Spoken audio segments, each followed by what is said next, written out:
अभी हम मौजूद हैं संत कबीर आश्रम दारपा मठ में और मेरे साथ एक प्रसिद्ध महात्मा जी बैठे हुए हैं जो बिल्कुल नए उम्र में हैं। आज का जो परिवेश है समाज का, आज समाज में जो वातावरण है विकृति का, अश्लीलता का, खराब गानों का, खराब वातावरण में, ऐसे परिस्थिति में साहेब जी अपने घर द्वार छोड़कर समाज हित में, राष्ट्र हित में लोगों को अच्छा उपदेश देने के लिए ये संत का रूप धारण किए हैं। और मैं इनसे कुछ पूछूंगा कि जो समाज में आजकल जो बहुत सारे अत्याचार अन्याय हो रहा है, समाज में कैसे शांति आए, इस विषय में इनसे मुझे बात करना है। कहते हैं आग लगी है संसार में, झरझर गिरे अंगार, संत न रहते जगत में तो जर मरता संसार। सचमुच में आज इस देश में, इस समाज में संत महात्मा की बहुत ही ज़रूरत है, क्योंकि इस देश को, यहाँ के संस्कृति को मिटाने के लिए जो विदेशी षड्यंत्र इस देश में चल रहा है, उससे साधु महात्मा ही बचा सकते हैं और बचाए भी है। पूर्व में जब भारत गुलाम था, गुलामों की जंजीरों में जब जकड़े हुए थे, तो भारत के तो लोग कम लेकिन क्रांति करते हैं, लेकिन हमारे साधु महात्मा गांव समाज में घूमकर लोगों के अंदर में सोई हुई चेतना को अपनी आवाज़ के द्वारा, अपने शक्ति के द्वारा, अपने योग के द्वारा जगाते हैं और अन्याय के खिलाफ लोगों को खड़ा करते हैं और फिर भारत को विश्व गुरु बनाने में मदद करते हैं। इसी विषय में हमारे साथ हैं श्री अरविंद साहेब जी, इनसे मैं बात करूंगा। क्या कहना चाहेंगे साहेब जी? मैं यही कहना चाहूँगा कि आज से 2500 वर्ष पूर्व हमारे देश में एक महात्मा हुए थे जिसका नाम था भगवान बुद्ध। उन्होंने हमारे देश भारत को विश्व गुरु का पद भी दिलवाए थे। और आज से पहले हमारे देश में संस्कृति जो सभ्यता थी, आज वो दिखाई नहीं देती है, क्योंकि इसमें सरकार के और विदेशी आक्रमणकारी का हाथ है। हमारे देश की संस्कृति और सभ्यता लुप्त होती जा रही है और इस संस्कृति और सभ्यता को बढ़ाने का काम सिर्फ संत और गुरुजन करते हैं। लेकिन आज दुख की बात है कि जो संत, जो महापुरुष देश के हित में काम करते हैं, भ्रष्टाचार, दुराचार, मिलावटबाजी, घूसखोरी और अनैतिकता को जो हटाने का काम करते हैं, उसी महापुरुष पर गलत आरोप लगाया जाता है। दुख की बात है कि जिन्होंने देश के लिए काम करते हैं, देश के लिए मरते हैं, देश को ऊपर उठाने का काम करते हैं, आज उसी के ऊपर षड्यंत्र रचा जाता है। ये हमारा देश कभी विश्व गुरु था, हमारे देश में आर्य लोग रहते थे, लेकिन जब से विदेशी लोग यहाँ रहने लगे हैं, हमारे देश में विदेशी नियम लागू हुआ है, तब से हमारा देश टूटता जा रहा है। इस देश को बचाने में जो भूमिका महापुरुष निभाते हैं, संत निभाते हैं, मुझे पूरा विश्वास है कि सरकार इस कमी को पूरा कभी नहीं कर पाएंगे। हमारे संत गुरुजन मनुष्य को अच्छी शिक्षा देते हैं, सदाचार, नैतिकता, परोपकार के मार्ग बताते हैं। तो हमें लगता है कि जो विदेशी लोग हैं, जैसे ईसाई है, मुस्लिम है, एक कभी नहीं चाहते हैं कि भारत आगे बढ़े, भारत का विकास हो। हमें लगता है कि ये लोग हमेशा यही चाहते हैं कि भारत पर मेरा अधिकार हो। तो मैं यही कहूँगा कि किसी भी महापुरुष के ऊपर जो आरोप लगाया जा रहा है, ये गलत है। कोई महापुरुष गलत होते नहीं है, या तो विदेशी शक्ति या तो हमारी सरकार इतने कमज़ोर है कि किसी बात को सही ढंग से जांच पड़ताल नहीं करते हैं। आज के जो मीडिया है सचमुच में बिका हुआ है। आज के जो सरकार है, आज के जो पुलिस है, ये सब बिके हुए, ये सब पैसे के लिए काम करते हैं। सही को गलत, गलत को सही बनाने का काम ये मीडिया और पुलिस करती है। ऐसा ही यदि हमारा देश चलता रहा तो हमारे देश की बहुत हानि होने वाली है और हमारे संत महात्माओं के ऊपर जो लांछन लगाया जा रहा है, इससे हमारा देश और रसातल में जाने वाला है। तो हमारे देश को कोई बचा सकते हैं तो संत और गुरुजन है, ये मेरा पूरा विश्वास है। और मेरे शरीर में जो खून दौड़ रहा है, ये मेरा नहीं, ये मेरे देश का खून है। जो मैं कपड़े पहना हूँ, ये मेरा नहीं है, ये मेरे देश के कपड़े हैं। मैं देश के लिए जीऊँगा और देश के लिए मरूँगा। और सबसे पहली बात ये मैं बता दूँ कि जो भी क्रांतिकारी महापुरुष हुए हैं, चाहे भगवान बुद्ध हो, महावीर स्वामी हो, विवेकानंद हो, दयानंद हो, ईसा हो, सुकरात हो, चाहे सदगुरु कबीर हो, इन्होंने देश के लिए काम किए, लेकिन देश के लोगों ने इन्हें छोड़े नहीं। भगवान बुद्ध के ऊपर गलत आरोप लगाया गया था, महावीर स्वामी के ऊपर लगाया गया था, और दयानंद सरस्वती को तो जहर दिया गया, सुकरात को जहर दिया गया, ईसा को क्रास पर लटका दिया गया, मंसूर को आंखें निकाल ली गई, दोनों हाथ काट दिए, पैर काट दिए, और बाद में उनके सर धड़ से अलग कर दिया गया। लेकिन अब हम लोग अत्याचार को सहेंगे नहीं। हम यही कहेंगे कि भारत के जितने संत हैं, सब एक मत होकर, एक विचार करके इस कृति को दूर भगाए। और एक बात मैं और बताऊं कि बापू पर जो आरोप लगाया गया है कि बापू गलत किए हैं, मेरी अंतरात्मा यही कहती है कि बापू गलत किए नहीं है, बापू के ऊपर गलत आरोप लगाया गया है। इसमें हमारी सरकार की और विदेशी शक्ति की हाथ है, और हम सब लोग मिलकर इस गलती को सुधार करें। और विदेशी शक्ति को, सरकार को हम चाहेंगे संकल्प कर ले, ठान ले, तो हम इसे तोड़ सकते हैं, डिगा सकते हैं।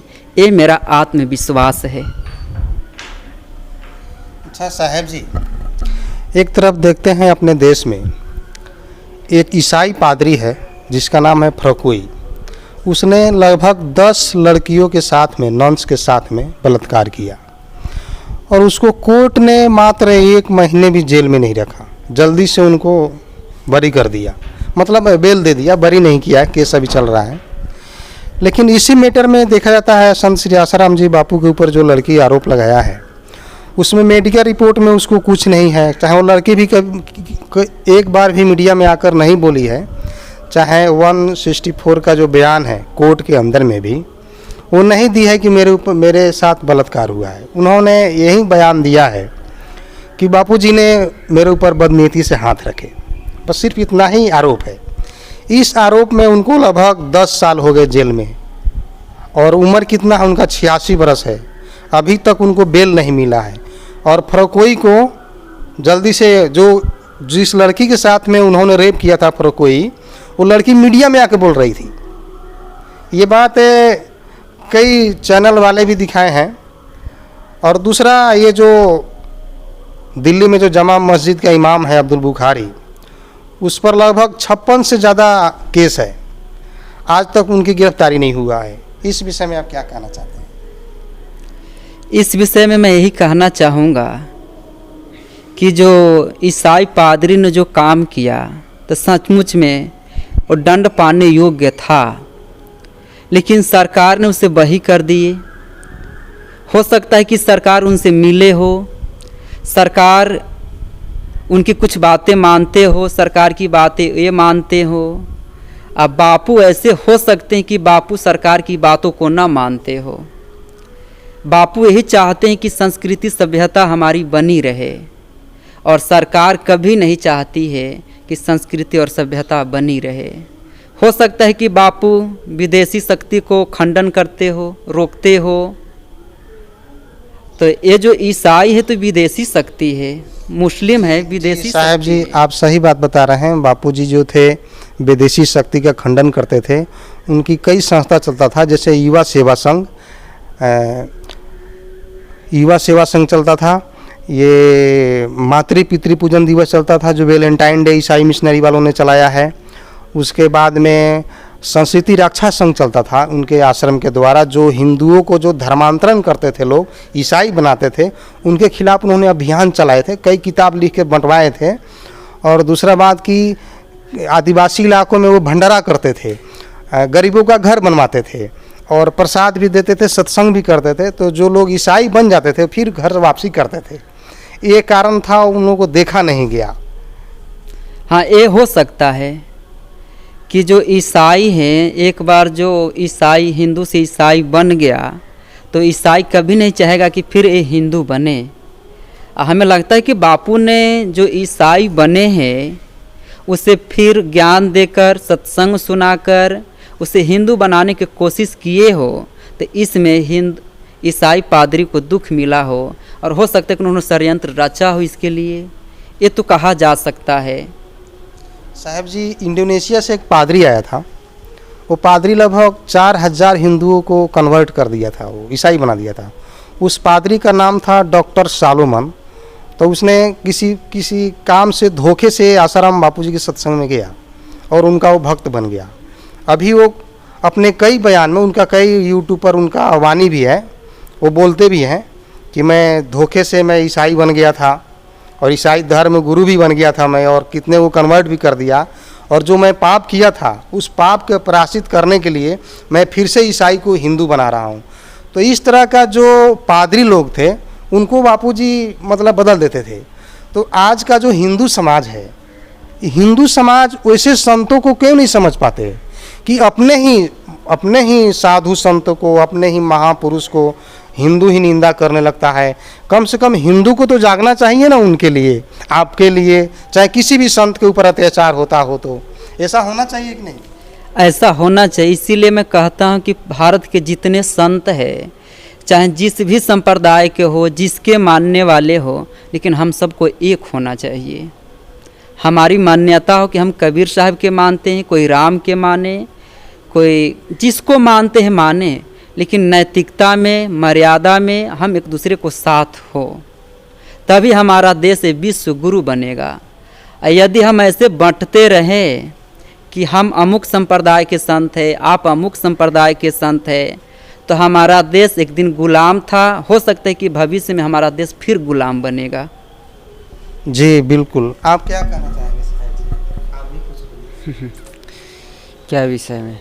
इसी विषय में समाज को क्या संदेश देना चाहते हैं? समाज को मैं यही संदेश देना चाहता हूँ, महापुरुषों का यही संदेश है कि ये भारत देश जो है किसी राजाओं का देश या किसी का ये व्यक्तिगत देश नहीं, इसमें संत गुरुजन का ये देश है, ये साधु समाजों का देश है। संत गुरुजन ने जो हमें ज्ञान की बात बताए, जो हमें एक दूसरे से जोड़ने का काम किए, आज अगर संत गुरुजन नहीं होते तो आज आदमी समाज में कट कट कर मर जाते हैं।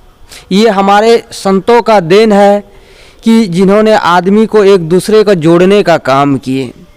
आज हमारे देश में थोड़ी भी जिनके अंदर दया, क्षमाशील और संतोष है, जिनके भी जीवन में थोड़ा सुख है या शांति है, कहा जाए जीवन सुंदर है, वो कहीं न कहीं किसी महापुरुषों से जुड़ा हुआ है।